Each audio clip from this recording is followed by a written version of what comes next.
up late, charts on fire, red and green like a funeral pyre. Discord screaming LFG, but my portfolio's haunting me. Spiked my coffee with regret. Last night I longed to break out bet. Now I'm broke, not broken yet. Just one more pump, I won't forget. Buy high, die huddling. The 10 brain dopamine's controlling. Ride the whale or get wrecked clean. This crypto dream's a guillotine. Fake guru with 1,000 subs showed me coins in shady clubs. Promised moons, Lambos and jets. Now I'm left with JPEGs and debts. Scalped my soul in a 5-minute chart. Market dumped and it ripped my heart. But I'll reload, I'll play to win. Even if I lose it all again. Buy high, die huddling. Gas fees burn, but I keep rolling. FOMO's gone, greed's the king. This crypto dream's a punk rock thing.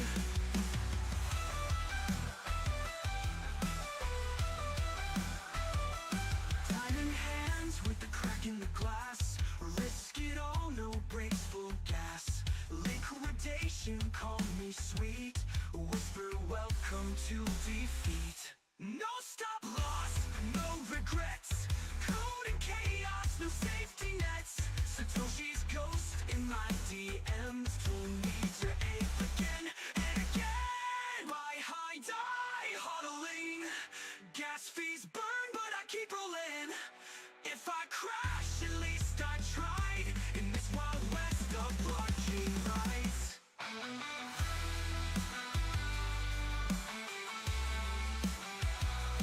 I'll be trading till the lights go out. Shots are noise, but I live for the sound. One candle spike, and I'm back in town. Crypto's a fight, and I'm 10 toes down.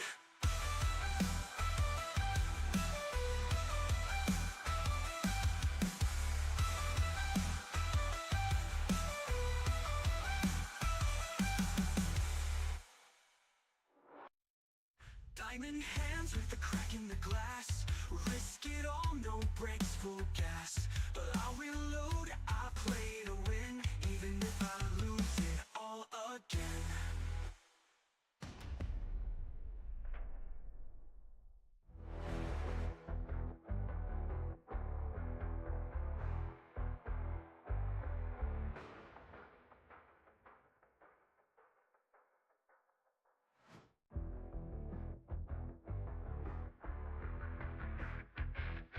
Woke up late, charts on fire, red and green like a funeral pyre. Discord screaming LFG, but my portfolio's haunting me. Spiked my coffee with regret. Last night I longed to break out bet. Now I'm broke, not broken yet. Just one more pump, I won't forget. Buy high, die huddling. The 10 brain dopamine's controlling. Ride the whale or get wrecked clean. What's up, guys? Hope you're having a great weekend. I know the crash probably brought some nightmares into your dreams over the weekend, but we are preparing for a potential reversal. We'll see how it goes. I'll go over the macro and the micro, and I'll show you what I'm kind of preparing for today. But yeah, how you guys doing? We got Coma, first one to comment. Wagner, how you doing, man? Noah, what's up, man? Sterling, how you doing, Sterling? William, Gear, HRJ, great channel if you guys want to check him out. He does Neo Wave trading. Maxwell, John Effect, Ondo Poncho. Ondo made decent money on Ondo over the weekend from that crash. Like, I think it was like $800 in 2 minutes. Mikey, how you doing, man? Fibril, Blackwater, Brett. Mic is off. Let me take a look. I don't know if my mic is actually off. Properties, device. Oh, there we go. Fixed the mic. Thanks, man. Appreciate you bringing that up. Okay. Close that. Blake, how you doing, man? Are you watching Worlds? How you doing, bro? We got Cookie in the house, Quantum Reality, Alex. All right, cool. Let's get into it. So, Bitcoin took a crazy crash from, like, it was kind of a perfect storm. We had a moment where we had poor liquidity, so not very many buyers, not very many sellers, low on, like, the order books were pretty clear, right? So, and the combination of Trump releasing the 100% tariff news on China, and then China also around the same time, like, doing their, like, trade announcement. So it was kind of a perfect storm for a crash like this. And of course, the big news right now is the insider trader that caught this like literally 30 minutes before it all started. But yeah, right now we are still kind of holding bullish despite the crazy crash, right? We were talking about the daily SFP right here where we swept this high, and this was the measurable target. And I was in doubt that that target would be hit, to be honest. But some of you guys held that short, and I want to congratulate you for holding. I got it messed up. I had a limit exit around here, and I got good profits, but it wasn't the profits that we were aiming for, at least to the 4-hour SFP that we were targeting at that time, because we had a secondary sweep. But now we are at the daily macro momentum. This momentum has been holding up Bitcoin since we bought it at $16,000, right? Way down here, right? If we pull this trend line to the lows at around January 2023, we're still holding that support level now. And if we go through history, whenever we lose macro momentum, we consolidate or we correct, right? And we are at that point where we're going to find out an answer whether or not we're going to, if we break this, we can consolidate or correct down lower. And if we do correct down lower and we go to the weekly structure,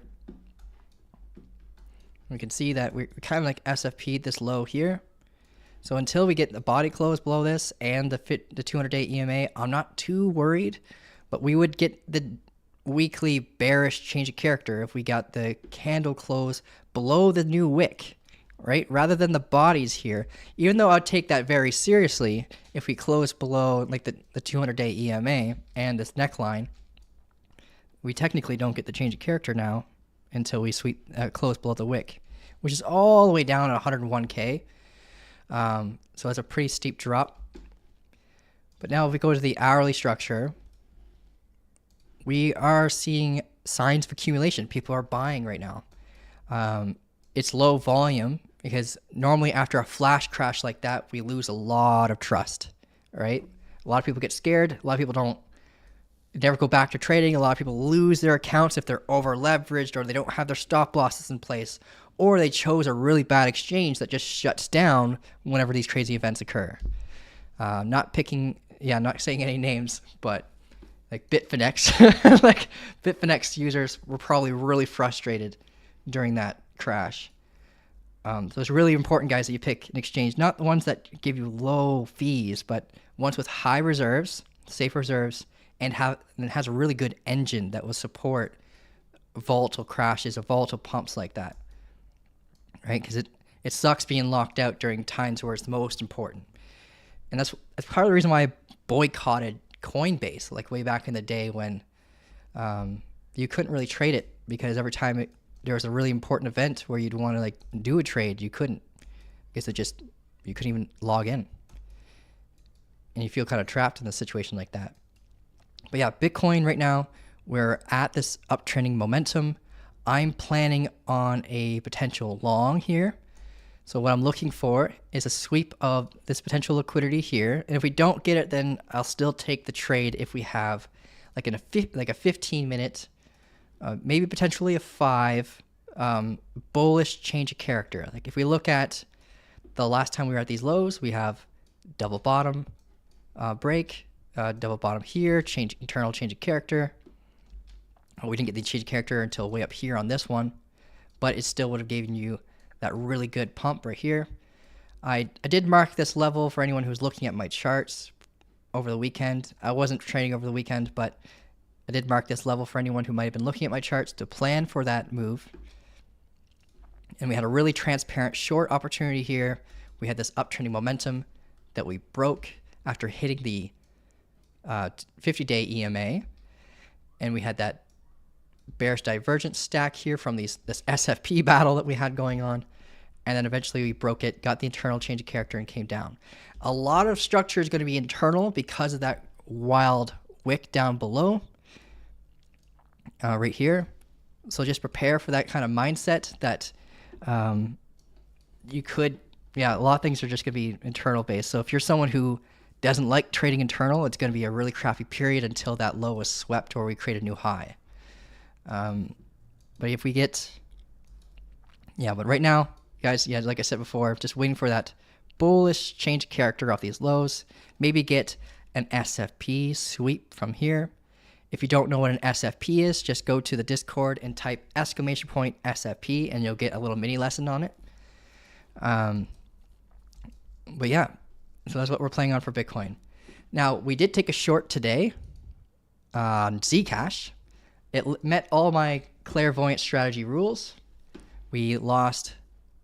It wasn't like picture perfect. If it was picture perfect, we'd lose the momentum up here and not like at the value area high and at the point of control.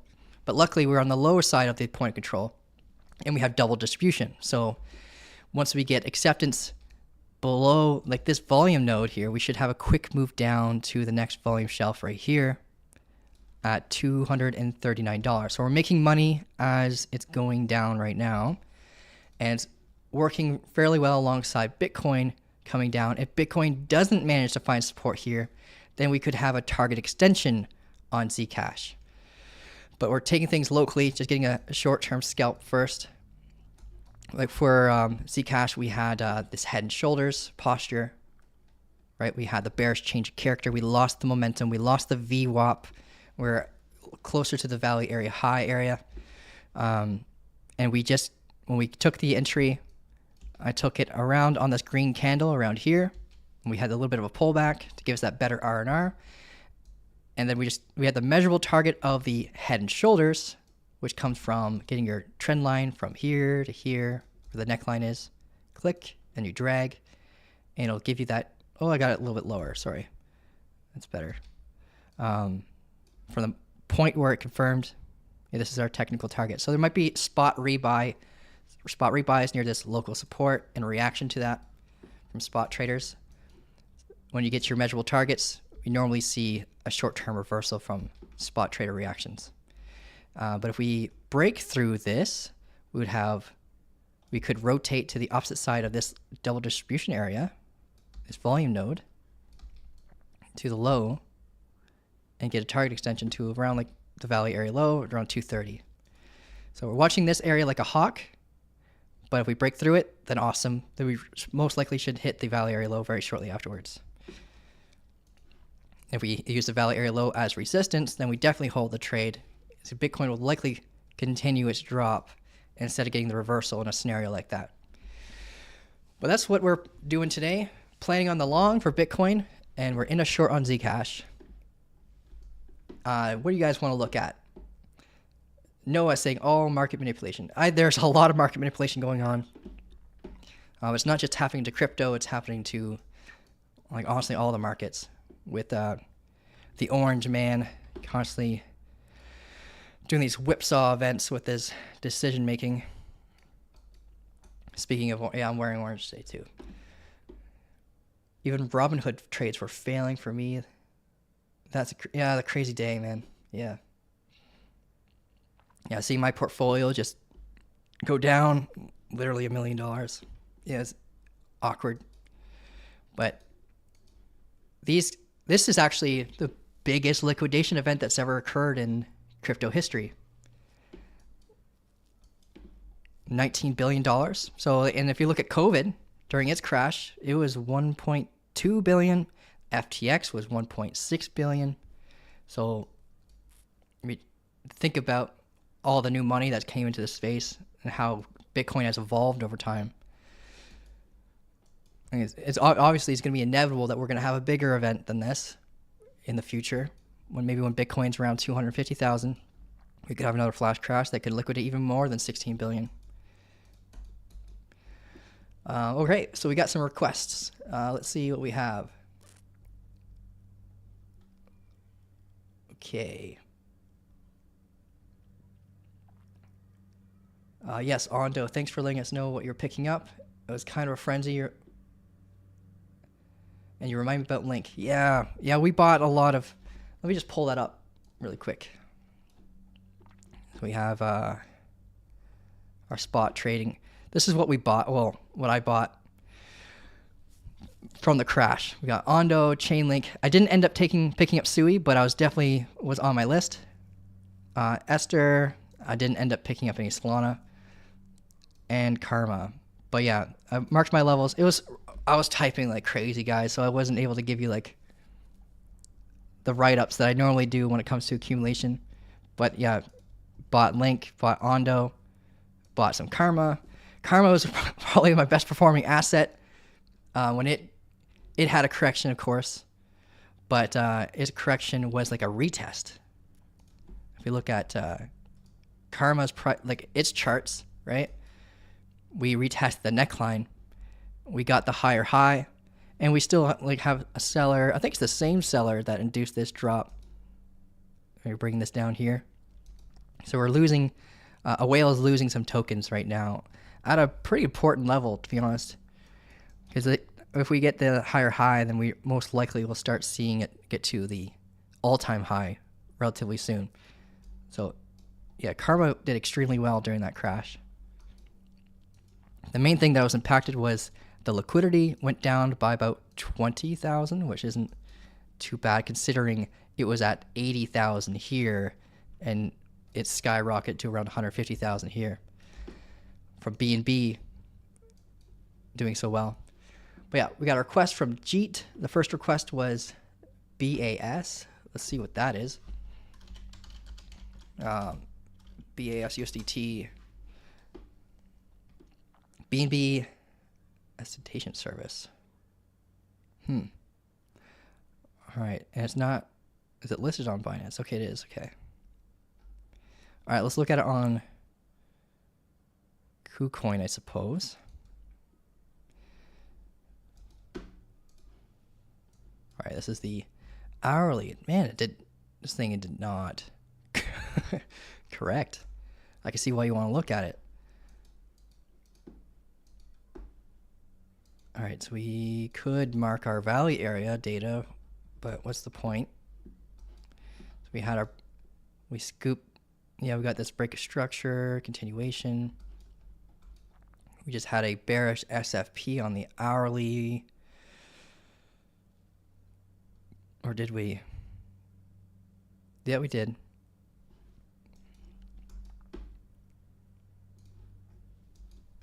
Yeah, there's a 15-minute SFP here. Let's pull our fixed range volume profile from here to here. We're bouncing off the point of control right now. We got a big volume node there, so it likely will induce a bit of a pump, but we could hit our head off this value area high and then come down to the value area low. After we just had this like double top, lower low price action, failure to get support off this value area high. I can see it coming down, rotating down here. Now that's a tight range, or at least there's tight actions going on. Percentage-wise, it's about 10%, so it's good percentage-wise, but you're gonna have to use like low time frames in order to trade this thing, like 5 minute. Just because there's so much crunch going on. If you're looking for like an opposing change of character at the value area high or the value area low, you got to use low time frames in order to see your entry points. Now if we lose this support and we confirm like a large double top or triple top here on this neckline and we use it as resistance, let's see what we have for support along the way down. So you got to prepare for the reversal scenario, which is more likely The reversal is more likely because we just had this really insufficient pump. Everything else is dropping, so its pairing liquidity should be dropping with it. But because of its name, I'm going to assume that most of its pairing liquidity was with BNB, and BNB is actually doing pretty well. So relative to everything else, I think it's not it's not doing that bad. Let's pull out the. We got a 5-minute order block, not too wild here. I'm just looking at this.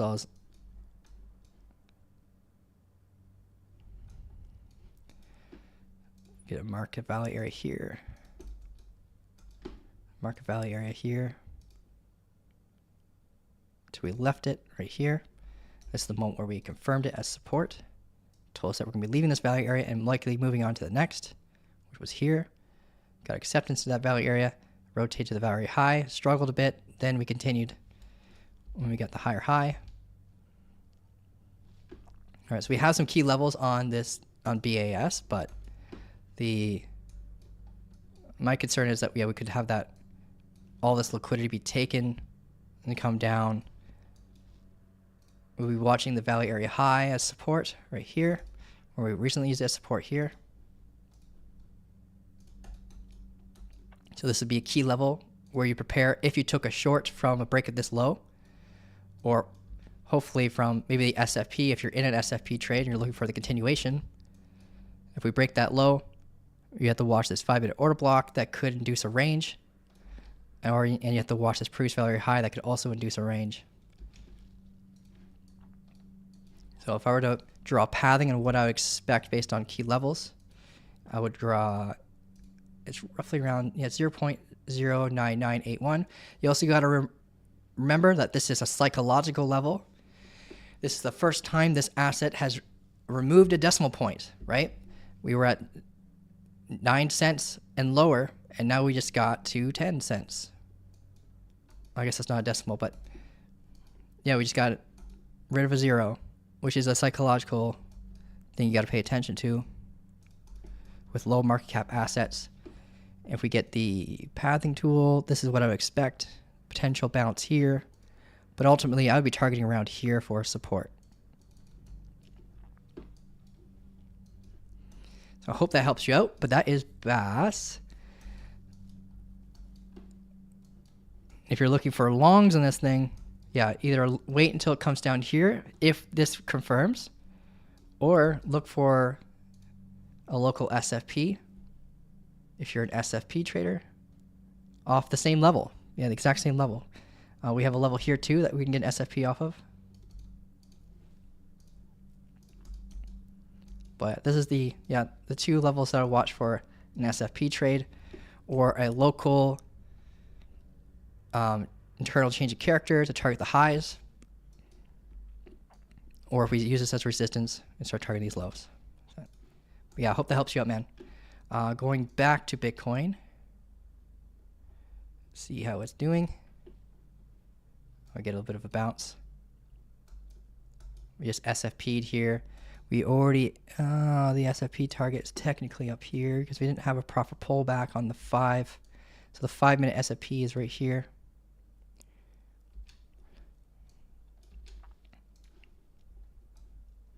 Okay. So yeah, 5-minute SFP technical target from this candle here is to here. We have downtrending momentum here. This is like 2-minute momentum, by the way, nothing crazy.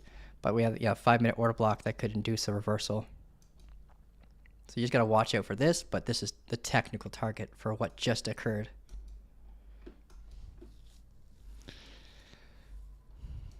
If you're not in, don't take this. If you're not in, don't take this, please.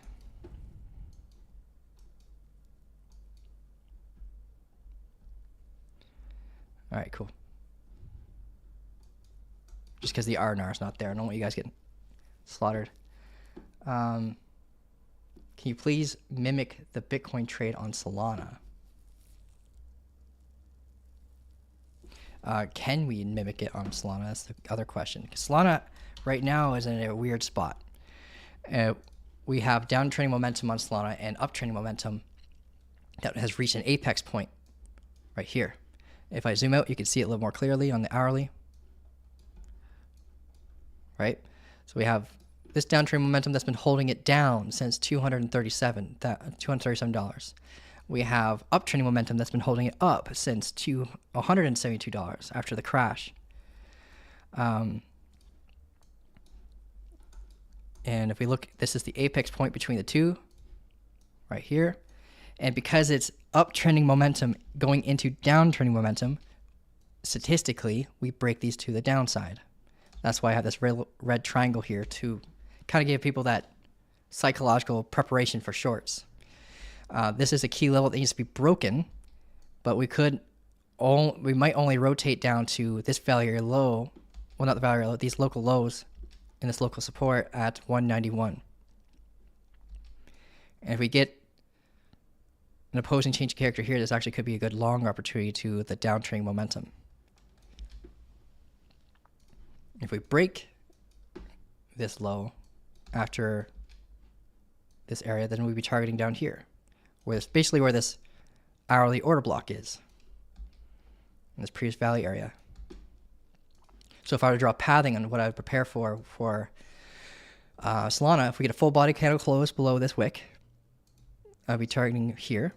We could get the bounce and reversal here, but if we get the break of structure instead and break this low with the full body candle, then I'll be targeting around here and preparing for a reversal there. That is one pathing scenario, and then the other pathing scenario is the actual support bounce and reversal. And then we build basically a descending triangle if we confirm that as resistance, which usually comes from a large buyer and the pace of the sellers kind of like creeping up to that large buy wall that's holding the price up, and basically is the battle of the order books at that point. Which is the sell wall stronger on the downtrending momentum, or is the buy wall stronger? And that can give you a huge edge in understanding what's more likely to occur, the upside break or the downside break.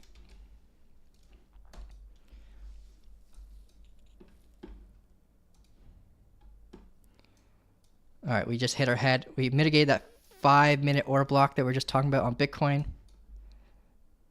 It came down from the downtrending low time frame, very low time frame momentum. So yeah, if you're in on the SFP, then I will be taking some off the table for sure.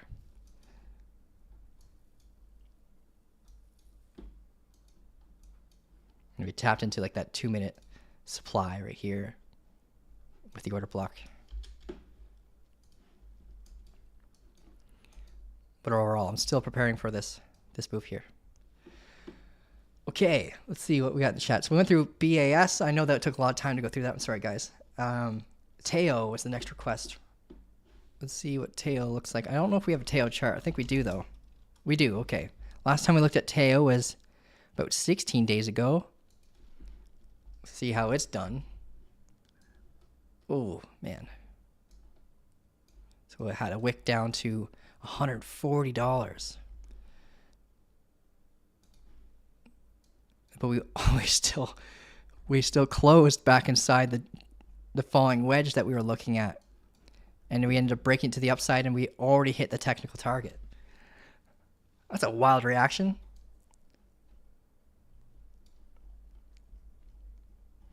I guess it got all the liquidity it needed to get there. That's nuts. So we get the 6-hour adjustment. Got a lot of noise in this chart. I'm sorry. Delete that. That was for a long while ago. So based on the behavior of Teo right now, we have an opportunity to prepare for a reversal and a continuation. The reason why the continuation is because we could be getting acceptance into this valley area right here. And when we get acceptance to this valley area, we could potentially prepare for a rotation up to the valley area high at 595. And if we zoom in and see how it performs, let's delete some noise here first. So let's get the noise that we actually need. we got our previous value area low. Let's get rid of this value area data because it's in sync and confluence with what we're dealing with right now, so we don't really need it. All right, so here's the value area highs of these two areas is essentially the previous point of control. So we have overlapping data. That's not really going to help us. I got an alarm going off. Ccache horizontal ray. 3 minute. Okay, so it's a warning that we could be going against us. Oh yeah, always set your alarms so you can be reactive. We have downtrending momentum here. So we're just testing that momentum.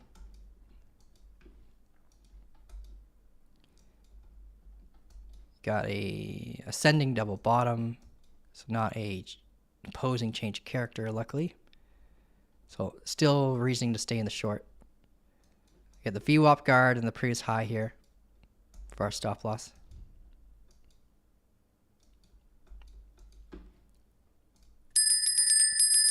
Okay, where's that alarm? Okay, there we go. It might trigger an alarm every time I rotate between charts. So I'm sorry about your ears there. If you guys are able to hear it. I think you're able to hear it. Anyways, with tail, we're testing this previous point of control where we failed before in the past, right? And if we come down and we test this previous value area low and then get the higher high, then we could expect a potential rotation to the value area high. But it all depends on how we behave here, because we end up getting, let's go back to lower time frames now. So we got lower, we get the descending double top, retest it as resistance, coming down to that value area low. So this is telling the story that we're going to come down for that retest, but we want to see if we get the higher high. If we fail to get the higher high, then we're likely going to be building a head and shoulders, and we can prepare for that short right after getting the technical target of this falling wedge hit. And this is all assumptions right now, just based on the behavior of the asset and where we are, and based on previous price action and previous value area data. But if we do get this head and shoulders confirmed, like we can see a drop right back down to basically where we started. 318 is where I'll be looking at. We have a little demand zone here that we pretty much mitigated most of it.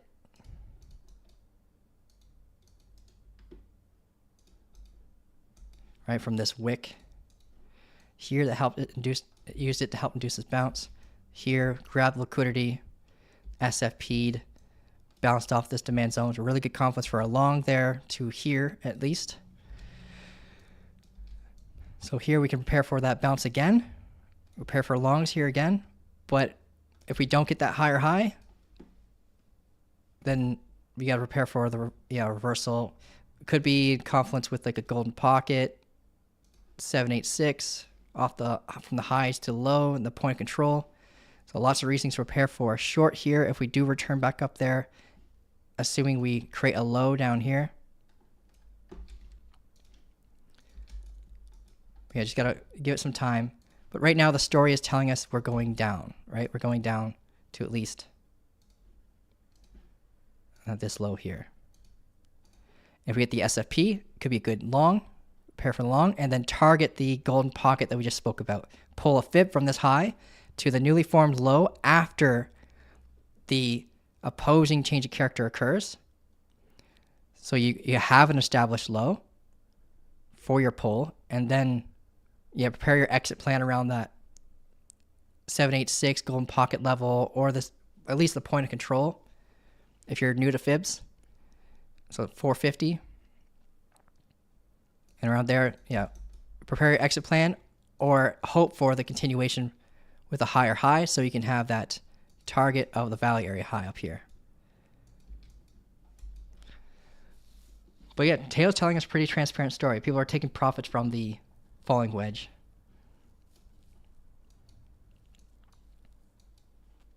And just mark your SFP wick. I do believe we have tail in our charts, so let me just double check that. I just used it recently.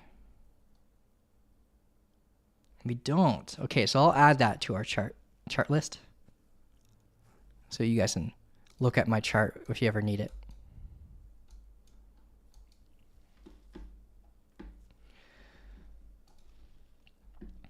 Jingle bells. Yeah, Kyle's ready for Christmas. Yeah. Sometimes I choose the most obnoxious sound if it's an important level. We'll probably get an alarm in a moment once this candle closes. Because I have it set for once per bar close, I believe. Yeah, once per bar close. So expect an alarm in about 1 minute and 35 seconds. Assuming I have it set to the 5. Oh, I have it set to the 3. Okay. So let's switch to the 3.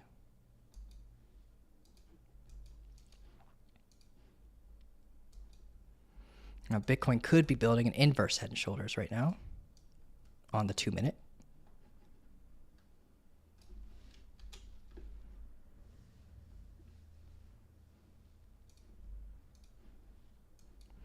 Okay, what's the next request, guys? Thanks for clarifying. No problem, man. Oh, there it is. There we go. Okay, it's over. Okay, XRP, please, from Anthony. Let's take a peek. Anthony, XRP.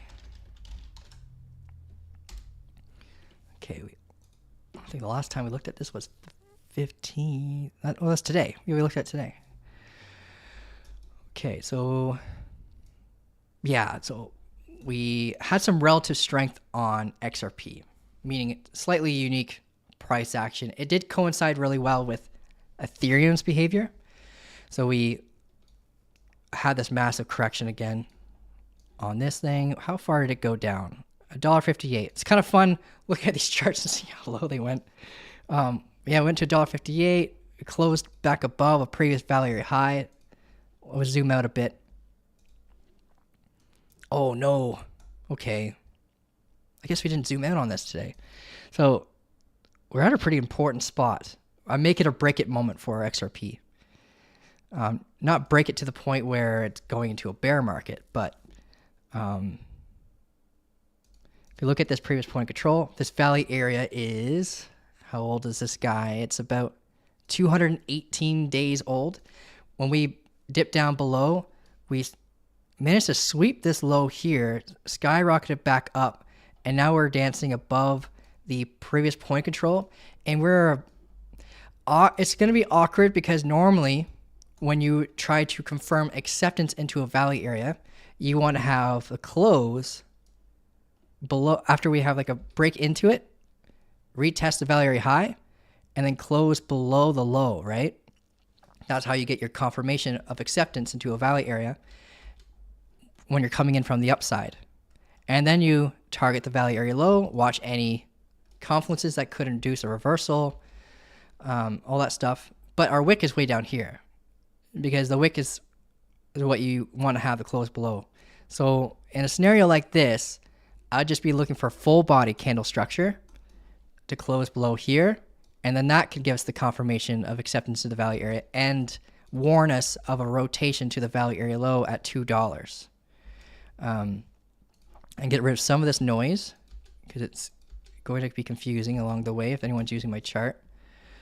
But yeah, these are the 3 most important levels we got to watch while XRP is dancing inside this valley area. What we want to see for a reversal is a close above this neckline right here, giving us either a descending or ascending change of character. Well, it wouldn't really be a change of character, but a body close above here, and then we could get that rotation out of this valley area high, and maybe we'll get acceptance back inside this valley area up here again and consolidate within here.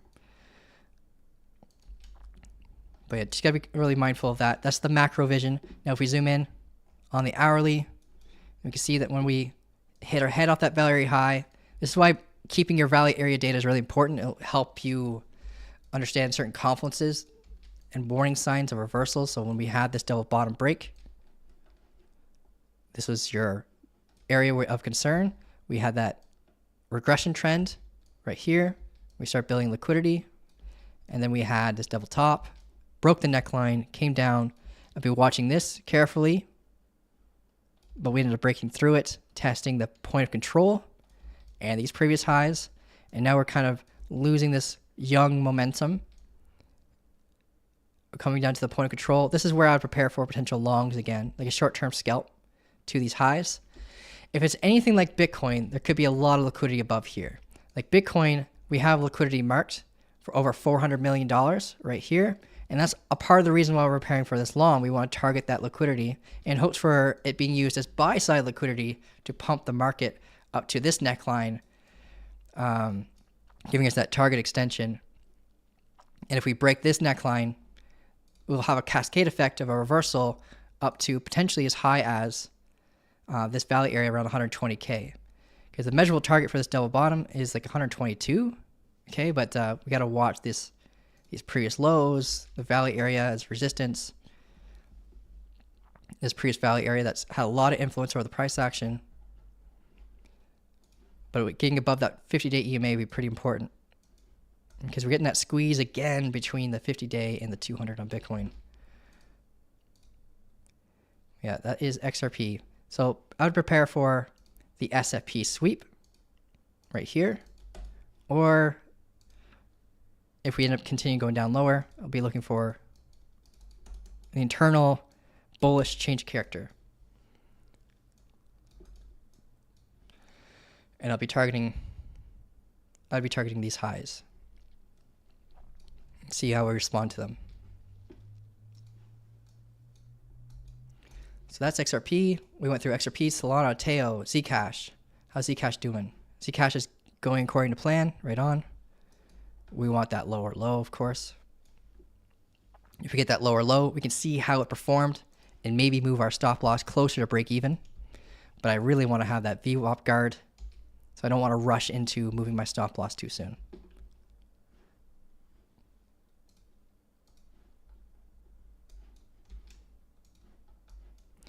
Okay. Right, what's next? Thanks, Sterling. Okay, we got Hype, Link, Dash, Aria. Never heard of that one. I don't think. Sui. And we did XRP. Okay. Chris, haven't been on for a while. How are things going with your challenge? Oh, we're doing good. Yeah. I'm going to be more vocal about that. It's mostly internal right now. Cardano. Yeah, we can add Cardano to the list too. Okay, let's look at Hype. Hype is starting to get some market shares absorbed from Esther. And that's part of the reason why I am investing in Esther right now. It is a BNB equivalent to Hype, except Esther has very unique utility. The shadow limit order system is pretty intense, honestly. Okay, so last time we were looking at Hype, we were preparing for a short. So if anyone took that short and is still in it, congratulations.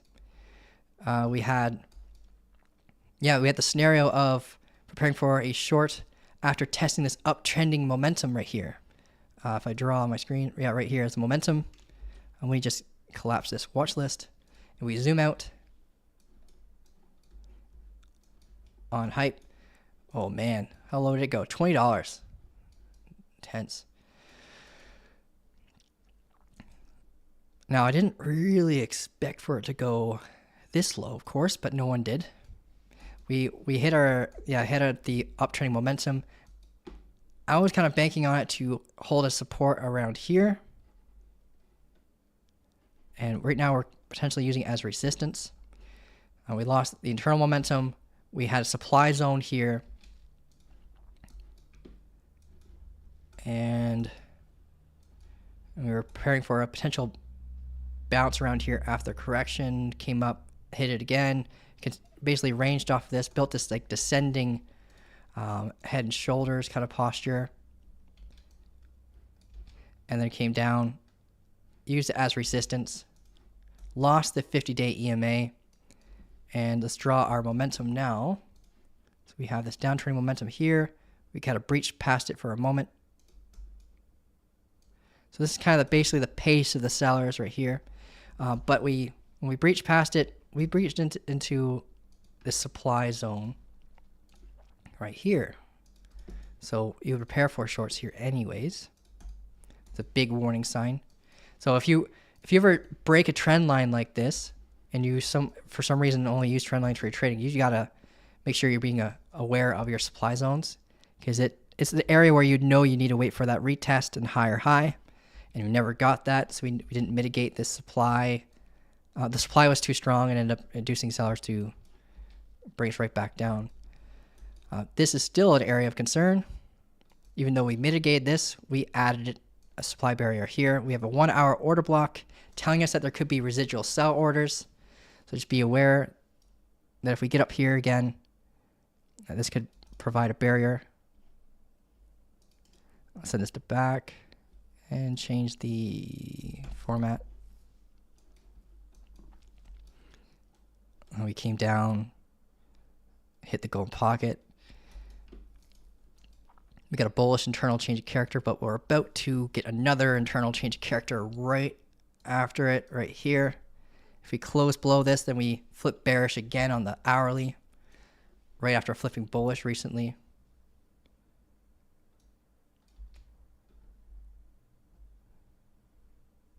Okay.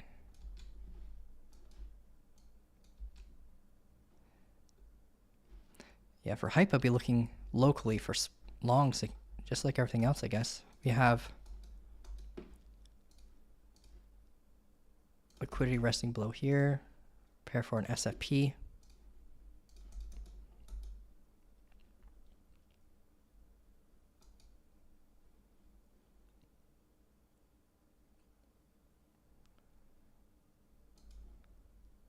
Just looking around, sorry.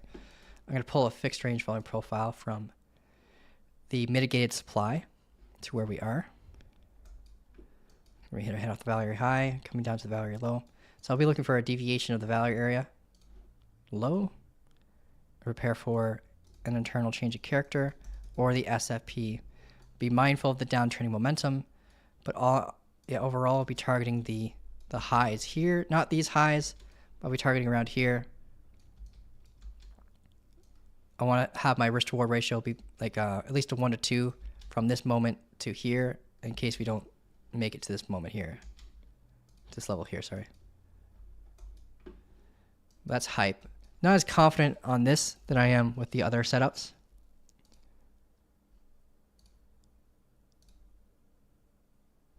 As Solana is breaking its low, XRP is still coming down. Okay, let me just save this. There we go. All right, Bitcoin's getting close to its value area low.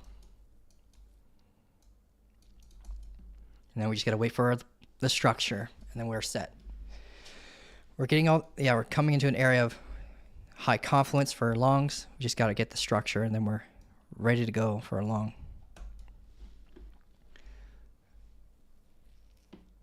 Okay, what are the odds of Bitcoin hitting that 102K mark before going back up again? Well, this is the moment here we're going to find out. So if you think about this double bottom posture, this is going to dictate the reversal to bring us back to these highs. Or if we end up consolidating below this uptrending momentum for too long, and we lose the 200-day EMA. If we lose the 200-day EMA, I'm pretty confident we're going to take that. I'm not going to tell you percentage-based odds because I don't know them. I'm not going to pretend that I can see the future, but I can tell you how I would react to certain events that would occur. If we lose the 200-day EMA, I think the odds are much higher for us to take this low than for us to go back up to all-time highs again.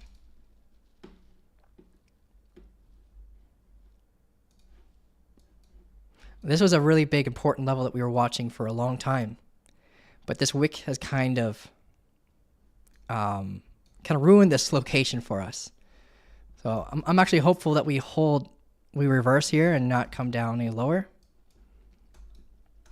What this is doing on chain for us, though, is pretty healthy. Like, it's allowing us to extend the bull market target even further. Like, our level on the glass node. I gotta log into this, I believe. Might have kicked me out. Yeah, I gotta log into this again. 1 second. I'll move it on to my other monitor.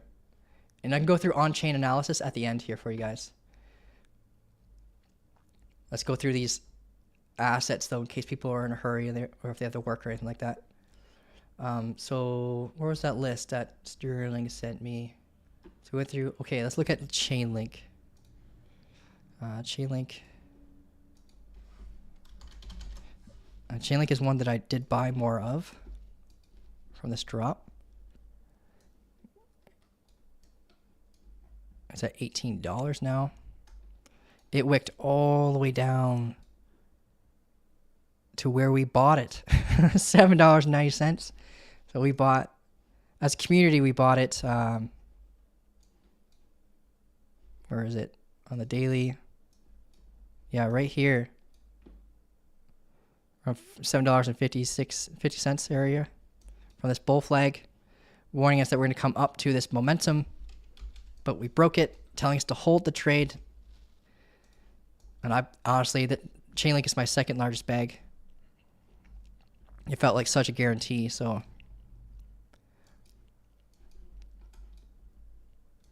I think alts usually they don't feel like a guarantee to me, kind of like what Bitcoin does for me. But yeah, Chainlink was one of those ones. I was like, yeah, this is inevitable almost. Kind of like Thanos with his flick, you know? It's inevitable. Okay, let's go zoom in on this thing. So we got to delete this noise. Delete this noise.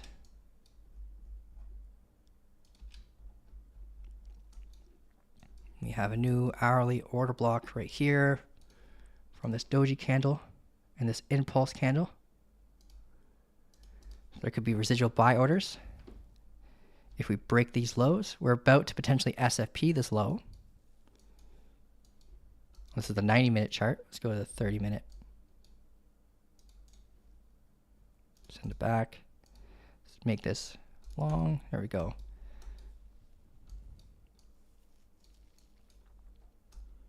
So we have a decent area of confluence here, around $16.90. We're about to potentially SFP this area right here. And the technical target isn't very great, but yeah, from here to basically this order block here.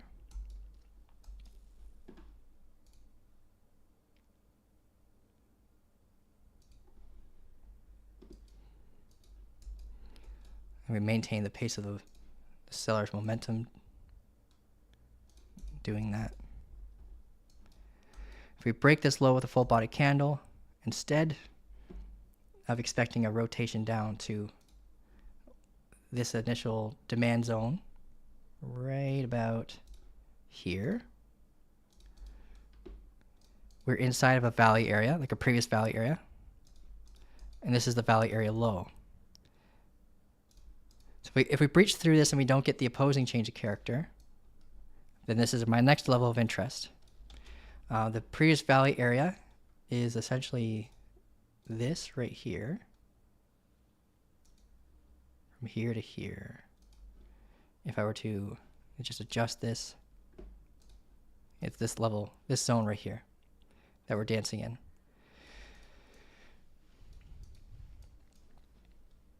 Yeah, looking for longs around the valley area low. And we break the momentum, bullish change of character, target the valley area high.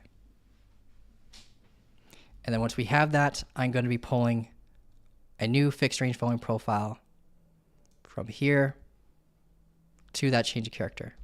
So from here to here, basically.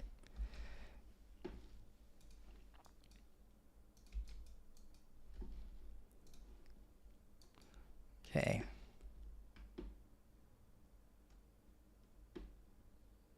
Slept like a baby. It's almost 9 a.m. What is this madness? Yeah. Can we do gold? We can do gold, yeah.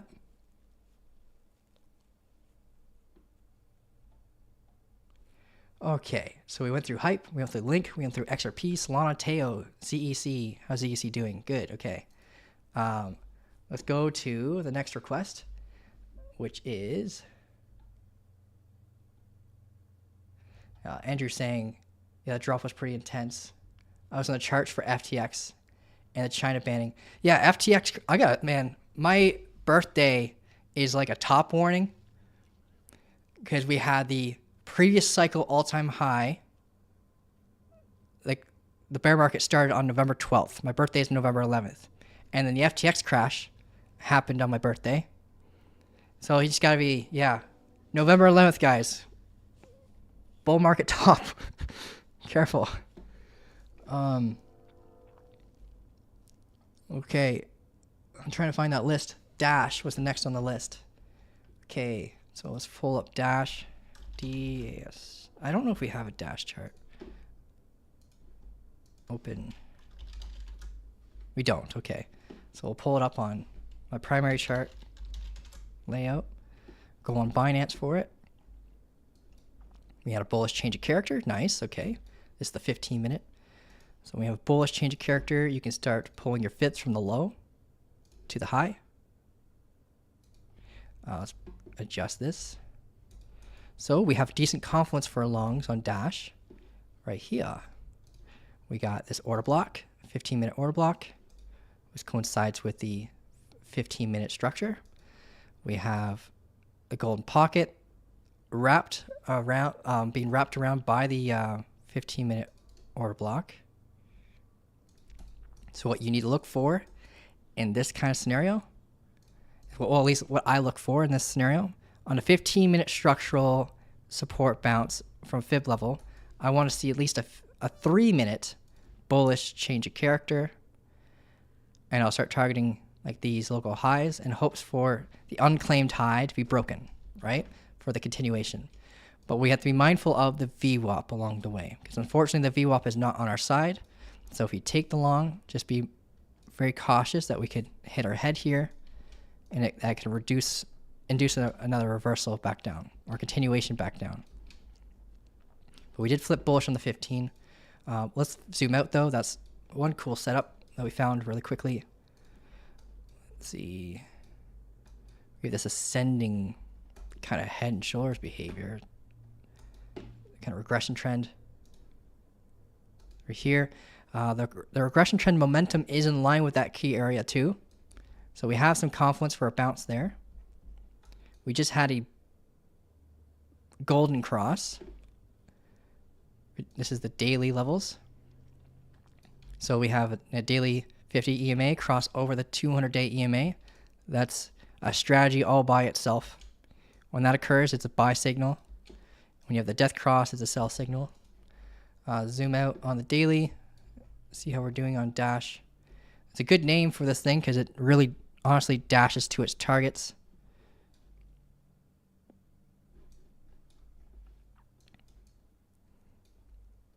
We got this descending broadening wedge behavior. Stoop to here.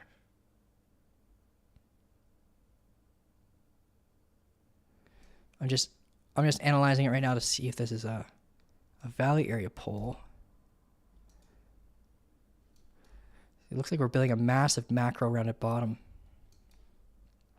We get like this curved trend line.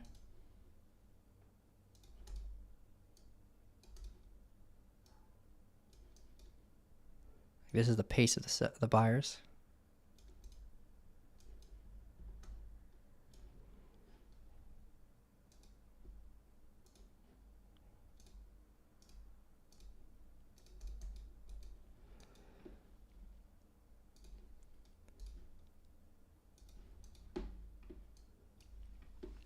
Most of the interest being down below, obviously. This is a macro value area pull. It's about 1,200 days old. We're at the value area high where most people historically would prepare for shorts. So I'd prepare, yeah, we could have that continuation.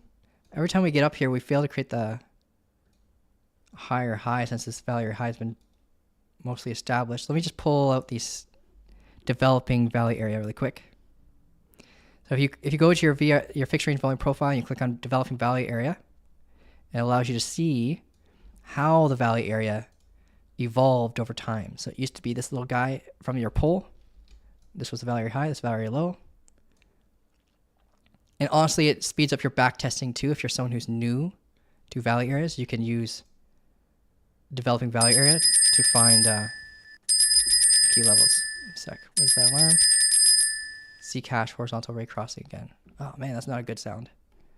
Okay. We're kind of building a double bottom right now.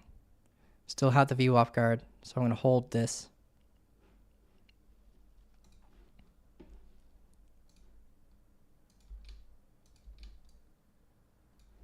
Okay, let's zoom back in on Dash.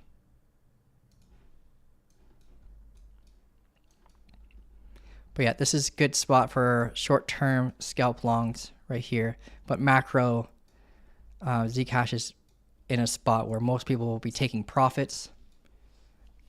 So prepare for a macro reversal. Big key level would be, like we're in a front run territory for something like that. Like when we broke this large double top. We had the change of character you can have jumped on, the break of structure continuation right here. Confirmation warning you could have jumped on with the stop loss here.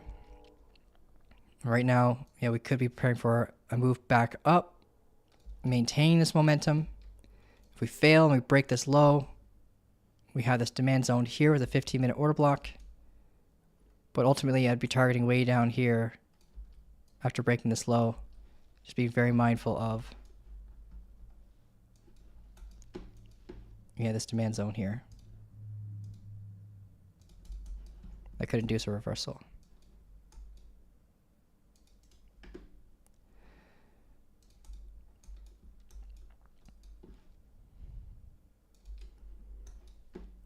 But there's a lot of confluence right here for a bounce. Let's just prepare for that. Just need the 3-minute bullish change of character, break of momentum.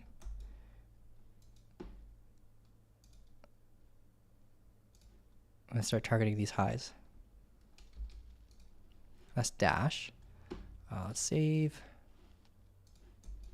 Go back to Bitcoin. Bitcoin still coming down.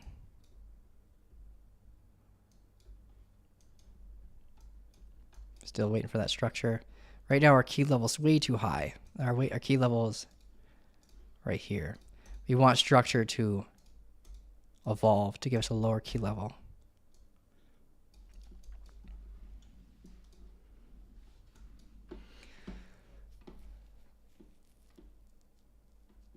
Okay. Gold. Let's take a peek at gold.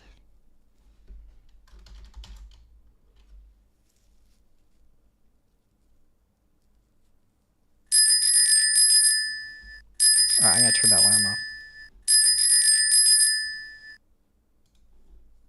Come back down.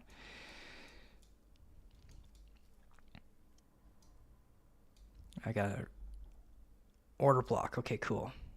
So we have order block defense now towards our capital here.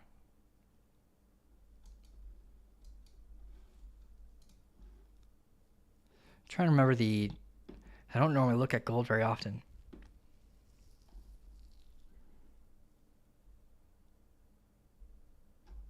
It's not gold that I should be typing, it's XAU. And I want to look for Onda. There it is.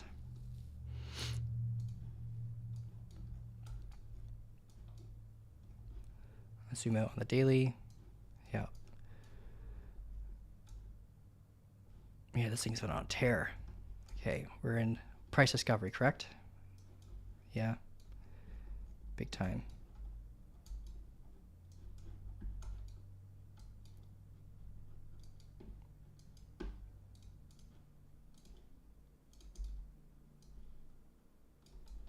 Okay, we hit that target already. We have another one here. Squeeze event. Right here. Last point of consolidation here. Click, drag. Momentum, base target. It's 4,391. It's a hedge against the US dollar, guys. So it makes a lot of sense for this thing to be going up right now when the US government is shut down. Historically, a lot of people buy gold, silver, and now Bitcoin during the time where the government shuts down.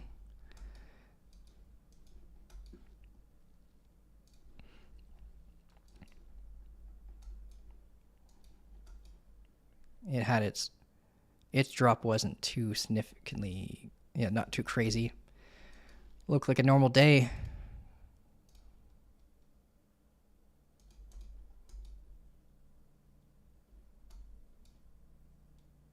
Demand zone.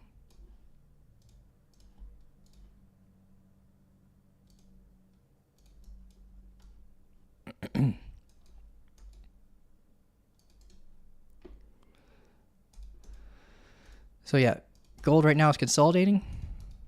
We have a measurable target that suggests that we can go another up to like 4,300. We are failing to create a higher high right now as we're consolidating above this demand zone, as we're testing these previous highs where we had our change of character occurrence. So here, if we consolidate, it makes it more realistic for a continuation. We kind of want that liquidity to be built up above us, so we can use that liquidity to help support a run up. We have a level here, of course, from that wick. The wick isn't like aggressively low like we saw on crypto charts. Crypto, unfortunately, doesn't have as much liquidity as gold. Maybe one day. So we can't expect a 1% drop on an event like that for Bitcoin like we did here. But here we could prepare for an SFP just like we did last time. It helped us give us a little bit of run up. You would have, if you took this SFP, your technical target was here. Let's front run a little bit. This was a good spot to prepare for your exit though. But yeah, down here I'll be preparing for maybe a sweep of this low, 4,164, before continuing up to go up higher. We have a level here that we can watch, of course. But yeah, ultimately I'd be looking for something like this. That's gold, man. I hope that helps you out. We're about to lose the VWAP, potentially.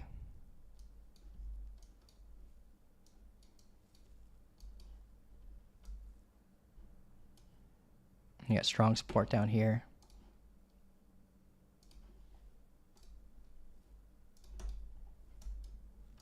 This is my first spot. And I'm hoping that, yeah, we consolidate for that continuation. Should probably add this to my watch list.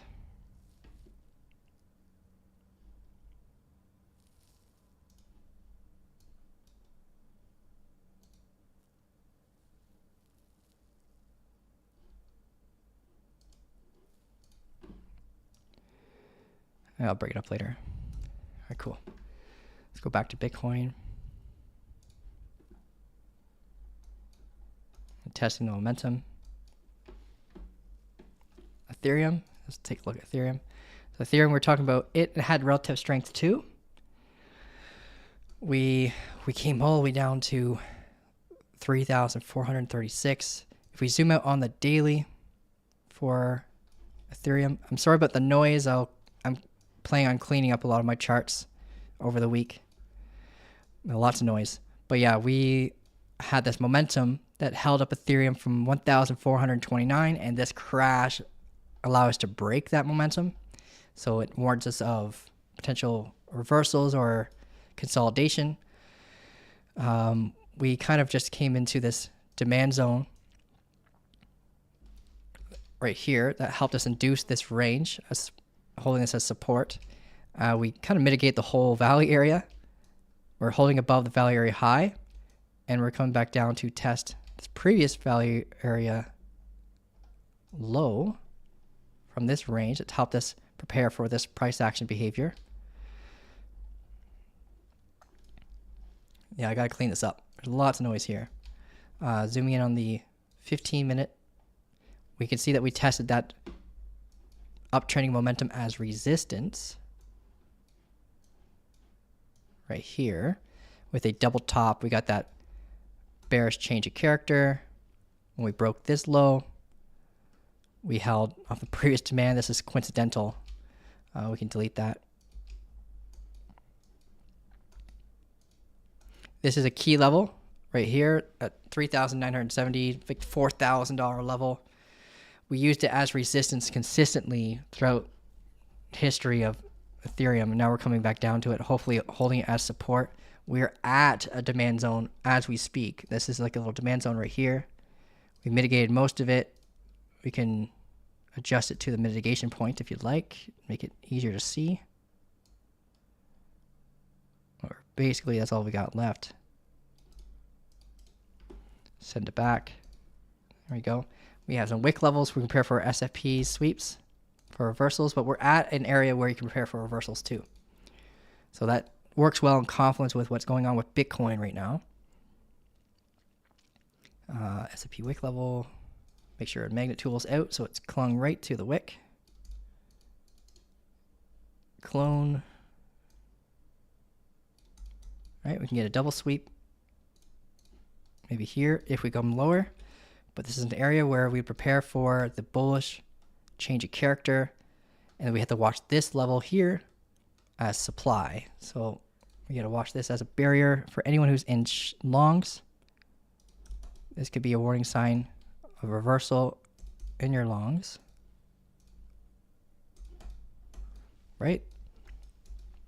Just take that into account with your risk management. Right? Is the risk to reward ratio worth it here if we were to hit our heads in reverse? Yeah. You should ask yourself this kind of question every time you see a barrier. Is the risk reward ratio worth it to the initial barrier? You can have a target way up here if you want, right? But watch your initial barriers and then see how you behave. If you see that opposing change of character, take profits or get out. Like take some profits or get completely out, sorry. Nothing ever bad happened to someone who took profits. Unless you're hurting your net R&R. That's a different story. Okay, so we went through Ethereum. Dash. Okay, Cardano was a next request. I'll pull up Cardano. Curious about Cardano. See how it did. Probably not great, to be honest, because Cardano has low activity. It went all the way down to 26 cents. That's lower than our first buy. We bought around 34 cents. It's still inside this macro valley area. We can actually adjust this. Well, this is an important level to watch. Let me delete this. Delete that. Oh no, let's add that. That's a value area gap. Volume gap, sorry. So we're testing this previous support level as resistance as we speak. We got the... We don't have the lower low. Let's go back to the hourly. I'll be watching this level.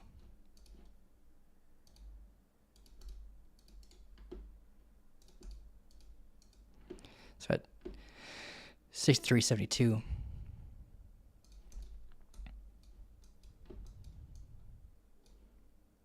Delete that.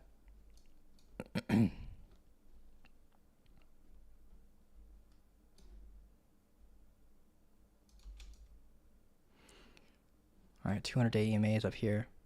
The 50-day EMA, 200-day EMA.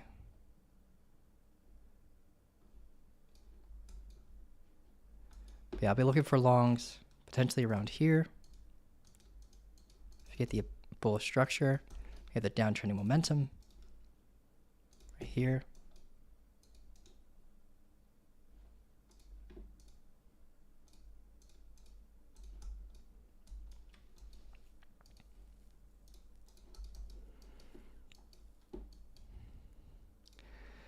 good wick level here to watch for a liquidity sweep.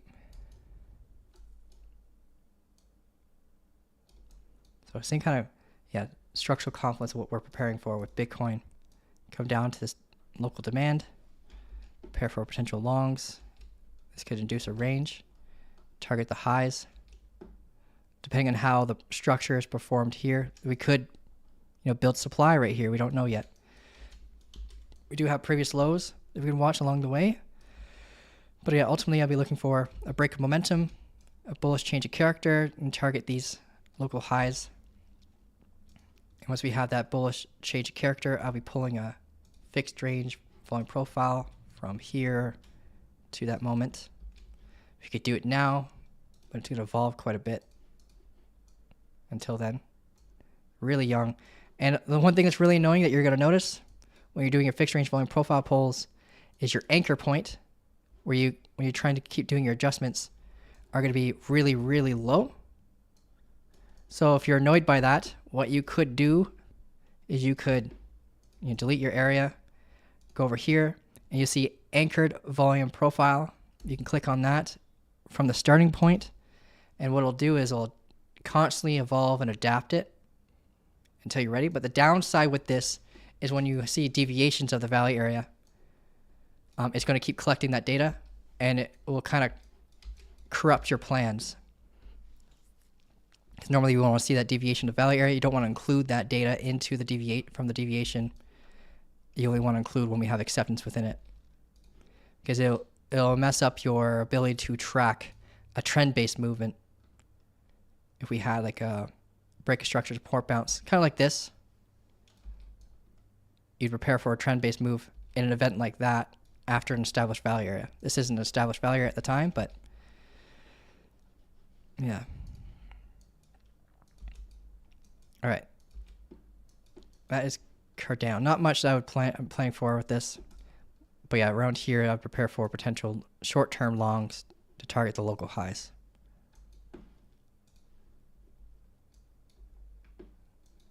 How is Zcash doing? All right, we got 40 some seconds on the 3-minute candle. Hopefully we don't get the SFP.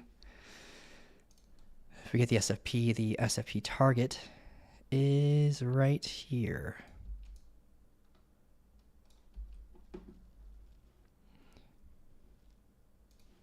We have 30 seconds left on that. Not an SFP trade that you might get consumed by fees, but if that confirms, the target's just here.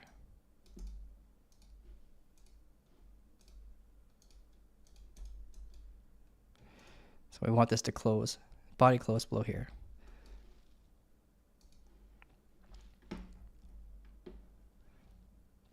Hey Kyle, what do you think about CEC? Oh, we're in a short right now on CEC. We went over that at the very beginning of the live. If you want to check it out. Doge. Okay, let's take a look at Dogecoin. I'm generally interested in this. See how I'm not a Dogecoin lover, but I'm gonna be mining it. Yeah, we're preparing for longs here. Yeah, we were preparing for longs off this upturning momentum. The 50-day confluence, 50-day EMA confluence, previous value area high confluence, and deviation of the local value area. So there's a lot of good confluences for a long here.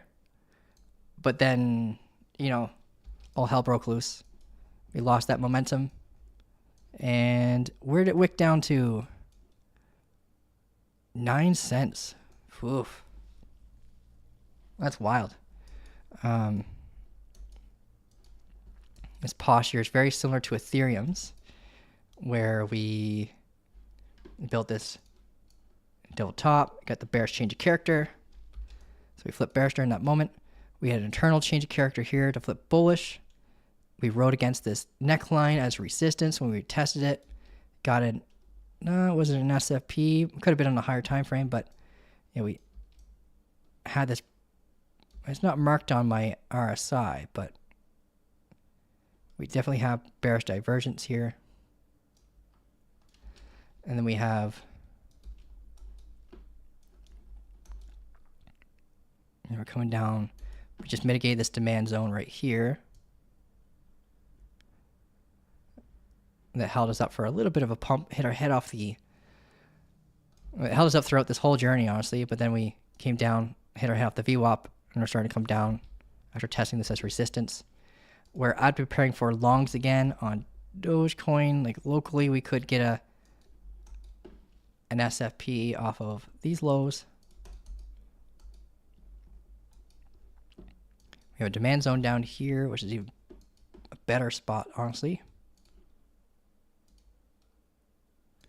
We got an order block wrapped inside that. 15-minute order block. Let's pull our fib from the low here. It's not the wick low, but we have a golden pocket correlation with that wick. And 786 correlation with the demand zone. So we got some confluences with both these areas.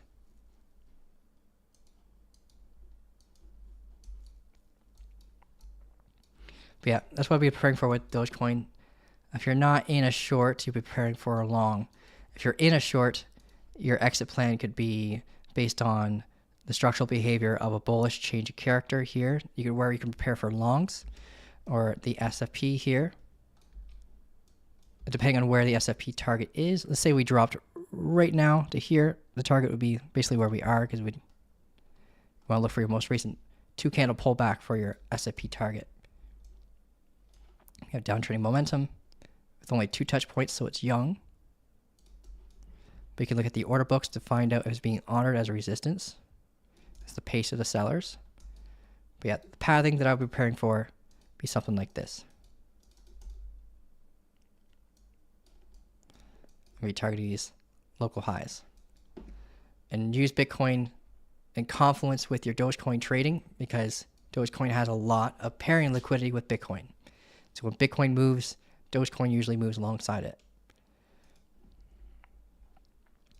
And we know there's a lot of liquidity here. So when you have your targeting in mind, like see where Bitcoin's positioning is. Is it in an area where you prepare for potential reversals, right? And if it is, then you got to be mindful of that with your setups.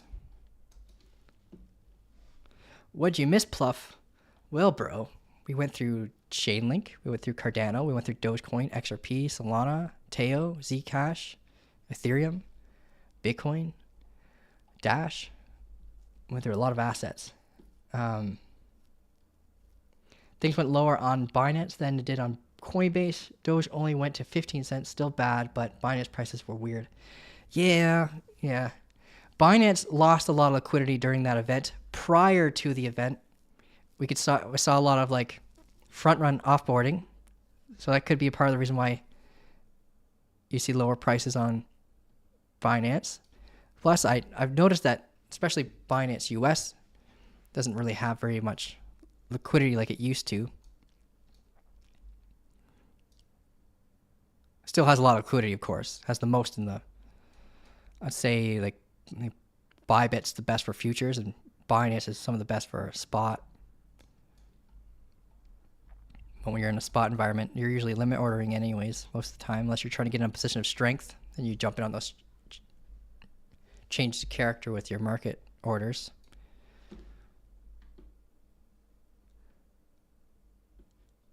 Hey Cal, can we look at ZEC? I'm just doubting whether or not it will fall below a major trend line.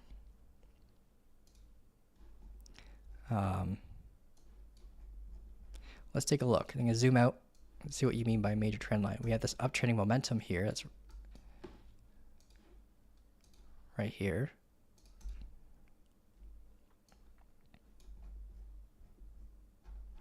That's the one you're talking about.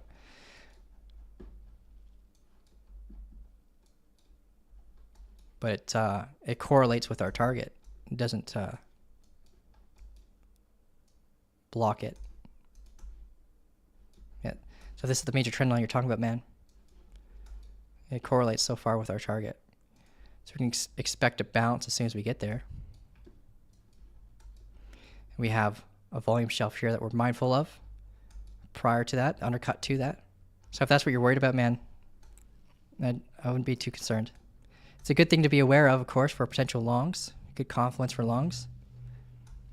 But it could also help support us in knowing for strong continuation if it breaks, right? So if we break that, then we can have our next target potentially be hit.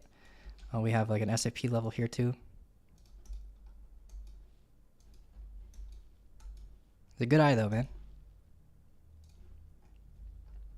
And thanks for pointing that out because I did not have it marked in my chart.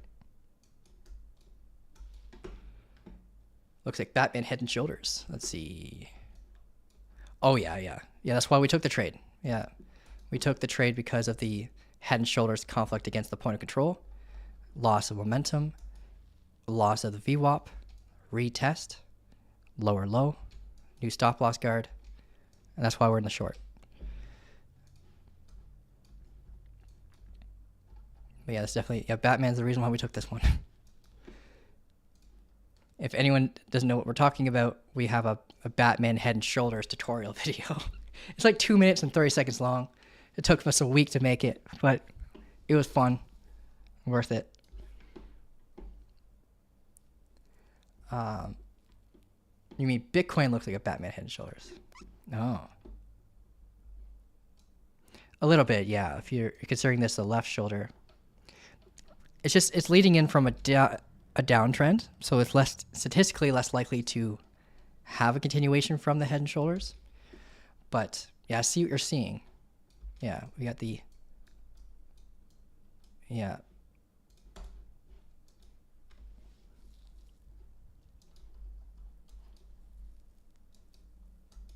preparing for longs here. Grab liquidity, value area low, target the liquidity up here. Where there's a lot of liquidity in the spot. About $400 million just on Binance alone in this little thin little layer here.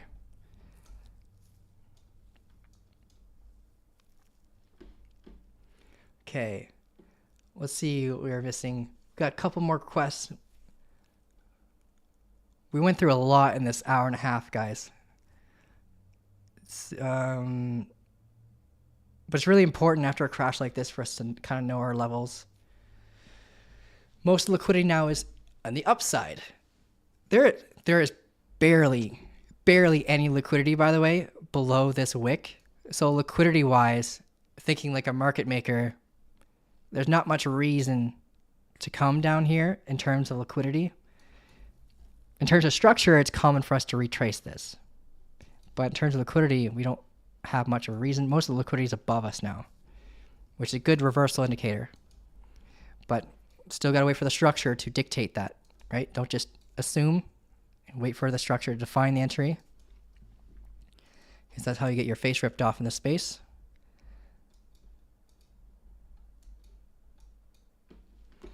I'm worried about, I know a lot of friends that put money into lending protocols. I wonder how lending protocols performed in a crash like that.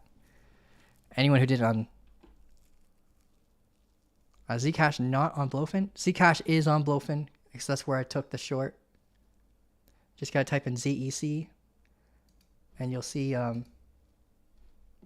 both a perpetual option and a spot option.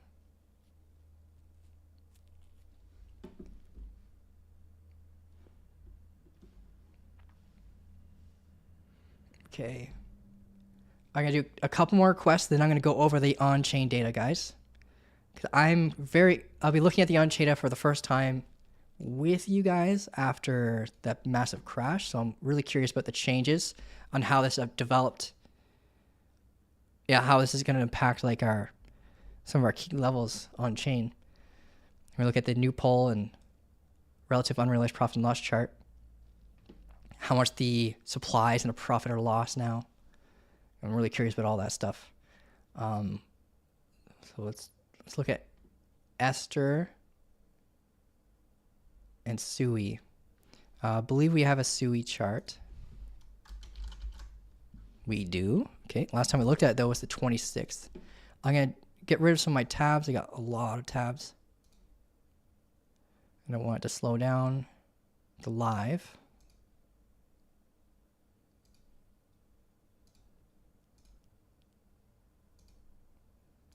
I can keep our Zcash open.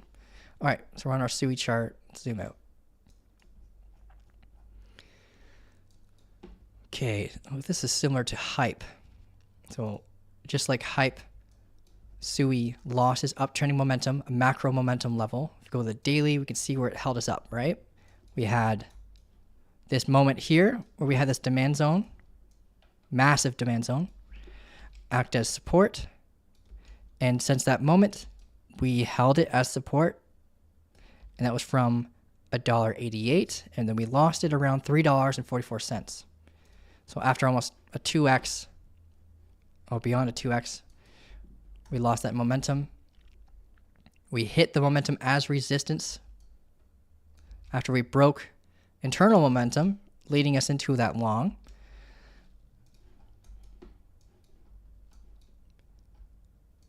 I'm going to adapt and change this fixed range volume profile pull to here to here.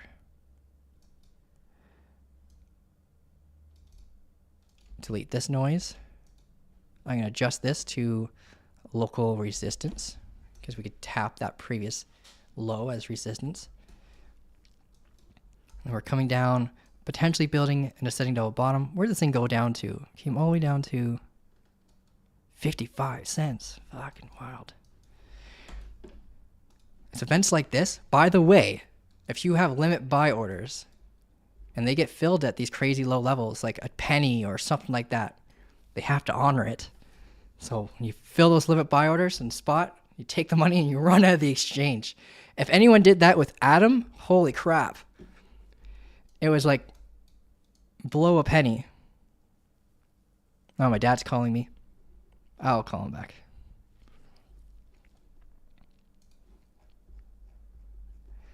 Okay, okay, internal momentum broke right here on SUI. We are down on this demand zone. I'm just gonna text my dad really quick, just let him know I'm alive. Just don't want him thinking that I'm ignoring him. Okay.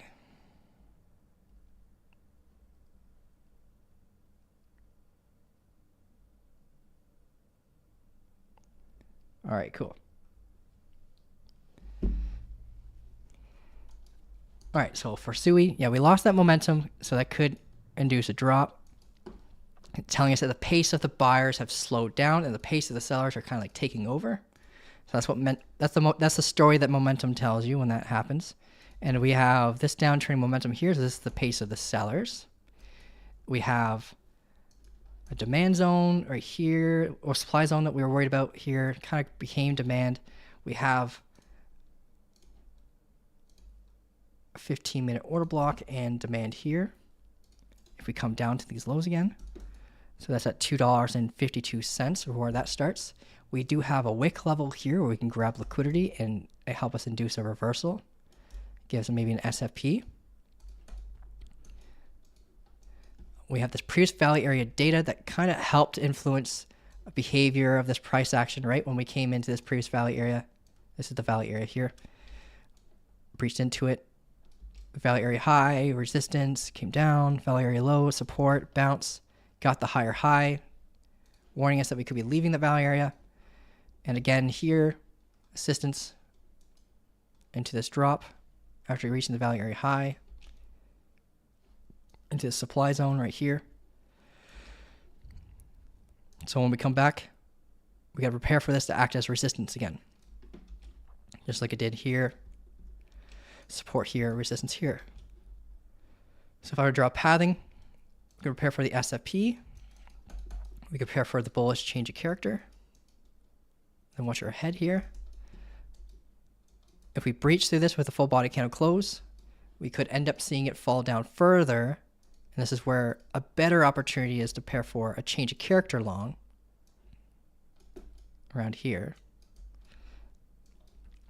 And if the pace of the sellers met with the demand zone here, then it suggests that it could take us about a day and a half or so for us to reach down there, depending on how fast we drop after we get this potential breakage structure. This is my trade plans for SUI. I hope that helps you out, guys. Going back to Bitcoin, still kind of just consolidating.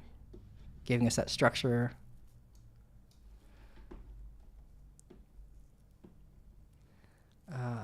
Thanks, Hondo. What's next? Esther. Do we have an Esther chart? We don't. Okay. We need to get one. So let's make one right now.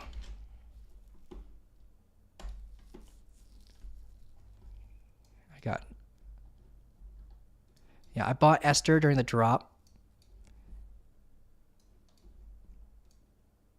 We were preparing for, the squeeze event right here. It was at the Valley Area High. So this was the bullish case scenario. But when you have a squeeze event like this, it's very important for you to take note that if the apex point is closer to the Valley Area High, it's more likely to break to the downside. But we were preparing mentally for this just in case. And we had a wick level here for an SFP. But yeah, statistically, more likely to break to the downside if it's at a Valley Area High.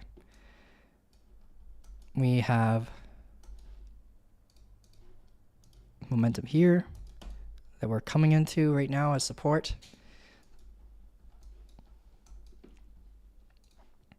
Internal momentum here.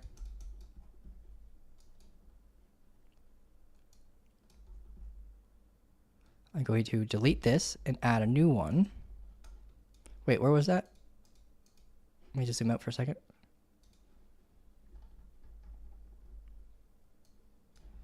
Okay, so delete. This is our zone that we were talking about before.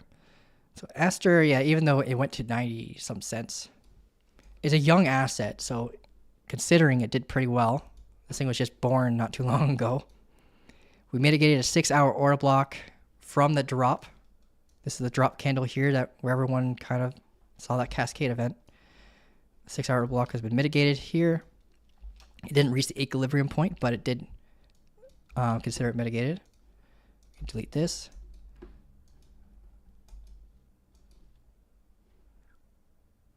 I'm going to rotate to the 4-hour for a second. I'm going to rotate to the 1-hour. Okay. Why I did that rotation, just so you know why. We had a 6-hour order block, which normally warns us that there could be a lower time frame order block that hasn't been hit yet. So when you rotate lower, you can see it's normally going to be on the higher side of the impulse move down. So I can see that once we get to the hourly, we can see we haven't mitigated the hourly one yet. So we still want to mark that because it's still an area of interest. But we know that the 6-hour and the 4-hour has been taken. So it sends us to back. So when you see a high time frame order block, the lesson learned from this is just that it's a good time to start rotating to lower time frames and see if there's still one left over. There could be still have residual sell orders here, basically is what this means. Send back, short. You got that bearish divergence. Here and here. It's still coming into this demand zone. So I'm going to delete this. It's appropriate to delete it. We're going to get a new level right here. Send it back.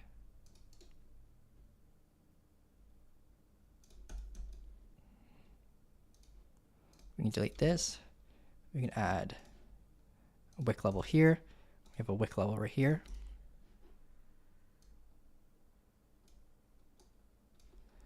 And we have a really good one right here.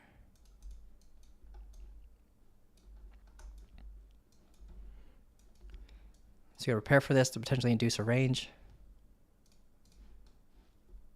My pathing that I prepare for is the SFP, target the local pullback, or the bullish change of character. But based on the momentum, switch to 15 for a second. If we maintain this pace down, we should be reaching our key level in about 5 hours or so. And right now we're on this little demand zone right here, which is good confluence for a short-term reversal. Well, this is I think the better opportunities right here. We'll see how it performs. But if Esther bounces here alongside Bitcoin, just be aware of the VWAP right here as a barrier along the way, but you can target the local highs. The VWAP right now is in confluence, pretty close to being in confluence with the previous lows, which we've already tested. Right here, we got like a 5-minute proper pullback, then lower low. But we still got to be mindful of it along the way up. That could act as resistance or bring it back down. And by the time if we did get the reversal here, by the time we got it, the VWAP should be in line with those lows.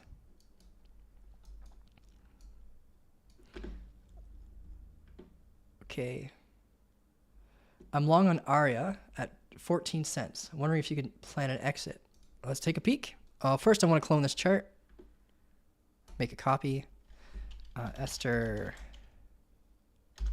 And I'll add it to the command code for you guys. So if you type in !charts in the Discord, you'll get access to this chart. Let's go back to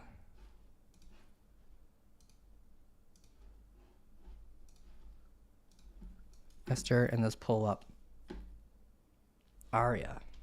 So ARIA. Yeah, I don't think I've ever did T on this thing.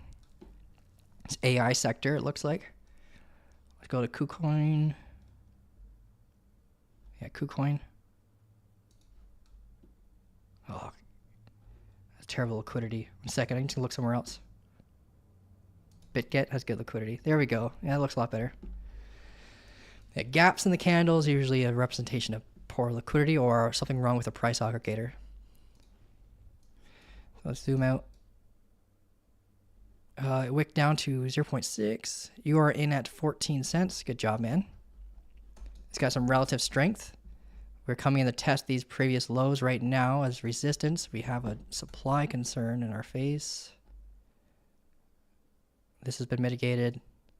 This has been mitigated. Like, you're at a spot right now where I'd be taking partial profits, man. This is our local lows that we used as resistance right here, building a supply barrier. We've mitigated all of it, which is nice, so it gives us a chance of potentially continuing up. Let's zoom in on the 15, sorry. We have our momentum right here. You said 14 cents. So you got in on the probably this impulse move. We broke this internal downtrending momentum. So you likely got in within this consolidation.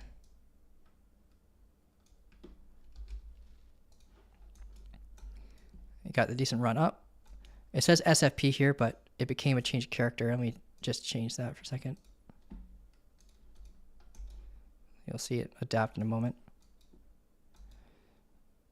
We got that break, let's flip bullish.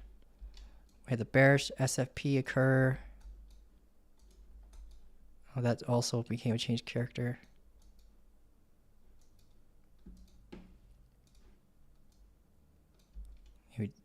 I would have your stop loss. Yeah, below these lows here, man. 15.2. And I would prepare to see how it behaves when we retest here. Because if we get the bearish SFP, I would definitely be exiting.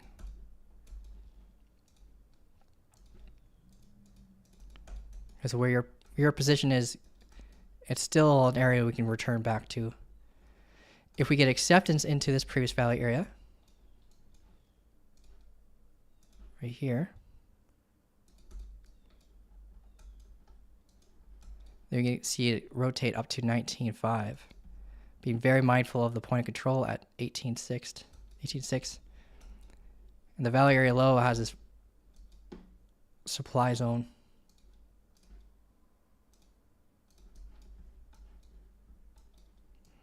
Which is like the good news is we have a bit of a volume gap here. So if we get above this S&P level with a full body candle close, we should move up really quickly to this supply barrier. But we're at a make it or break it moment right now for ARIA. Send it back. Let's make this bearish, short, confluence. There we go. So just look out for these 2 wicks. So we SFP off them. It could be a good time to take some off the table, man. And then you'd have your stop loss. It can definitely be in the profit zone right now, below these lows. If we get the higher high with the body close, you can rotate your stop loss from here to here. If we get another one, then you can move it to below here. You have momentum on your side, and you currently have VWAP on your side.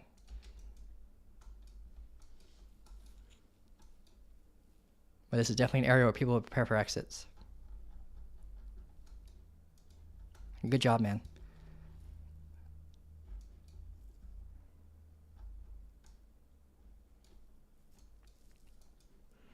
Let's go back to Bitcoin. All right, let's go through the on-chain stuff here. I just gotta log into my Glassnode. Unfortunately, Glassnode kicks you out whenever you switch between devices, so I do a lot of my TA inside at home.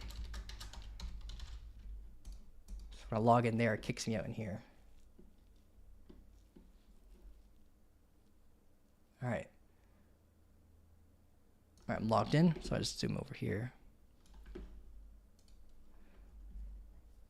All right, so Bitcoin. Let's go to our favorites.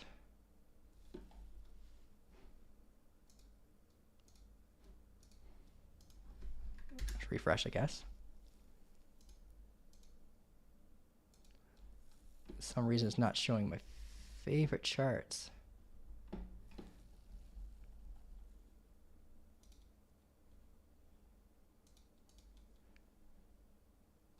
That's okay.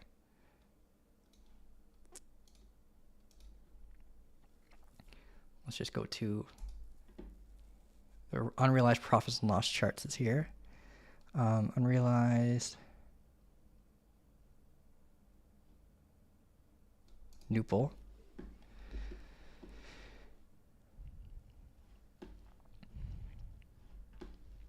Zoom in over here. So we have this.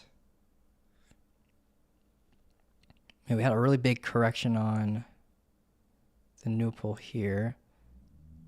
So what this chart allows me to see, what it does is it uses an API that connects to like BTC Scan.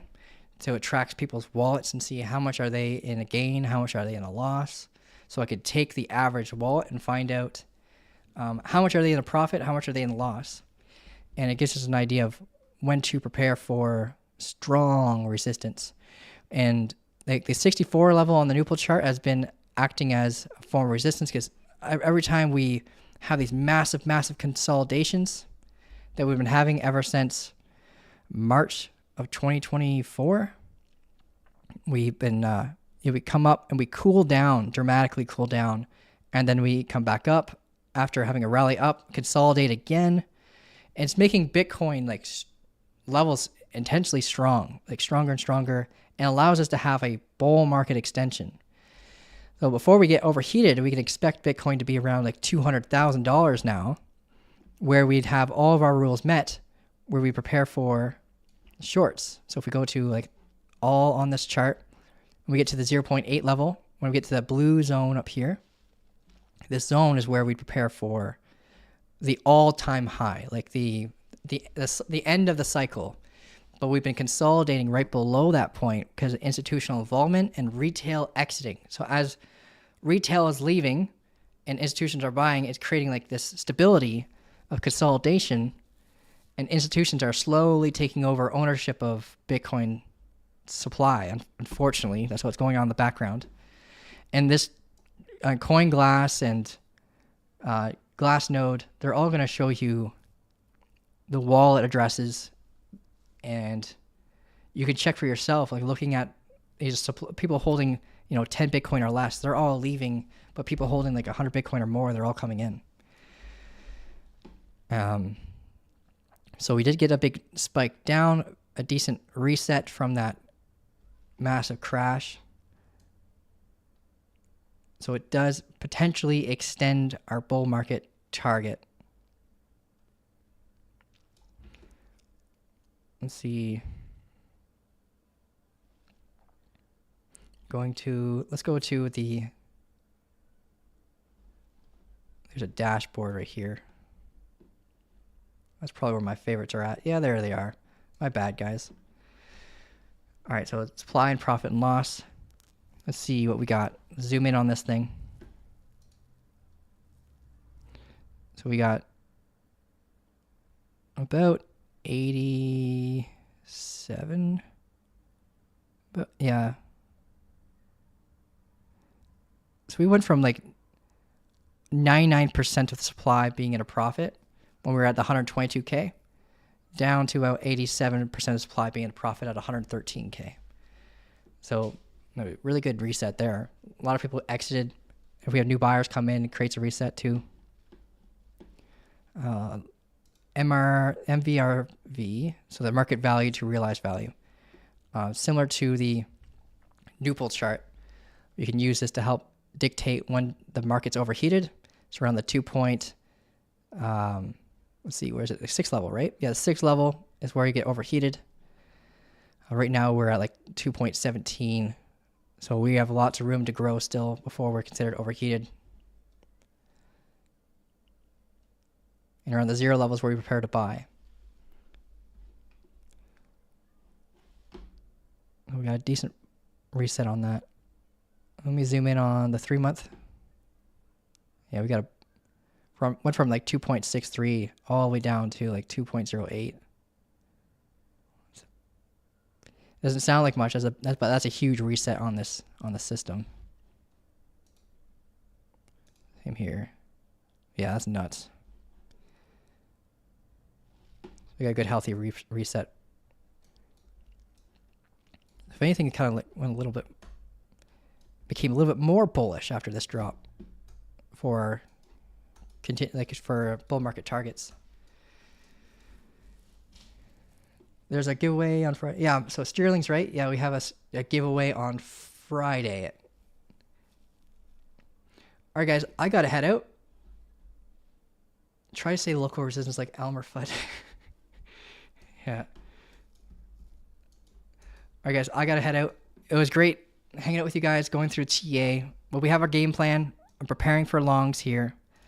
Wait for the structure. If you're a beginner, like go into the welcome chat inside the server and I will help you through this. You shouldn't be jumping into a trade if you don't fully understand market structure yet.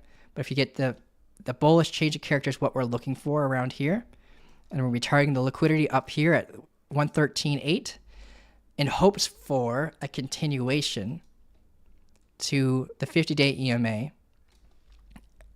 But believe it or not, yeah, there's more liquidity here than there is up here. So this could be used as an exit plan for a market maker. So if a market maker gets down here, they could use this to get out of the market with the least amount of price impact. So just be aware that market makers could plan their exit around this area, but it could be used as buy-side liquidity as well to help induce a pump. So we had to wait for the structural evidence of resistance before jumping the gun and getting completely out. But if you see that bearish change of character, the bearish posing change of character, and a loss of uptrending momentum, it's a good warning sign to GTFO and wait for the next setup. I'm kind of like got this hopium mindset on this, that this could convert into a swing trade where we break this neckline for this large double bottom, because we're fractalizing, right? We have this double bottom here, we have a double bottom here, we have a double bottom here, and we could be building one here. So a big warning sign of accumulation. So we could potentially see a run up to here, but that's, again, big hopium. We're probably more likely to see a descending triangle or something because of this liquidity. So just prepare for your exit plan initially to be here. But if you don't get those warning signs, then you can hold to here. And if I take the trade, I'll let you guys know how I manage it in the signals channel, okay? All right, guys, you have an amazing day. We went through a lot of assets, so if you have to replay and rewatch this, I understand. I'll make sure I'll turn off the monetization until like tomorrow or something, so you guys don't get interrupted by ads. All right, guys, have a great day.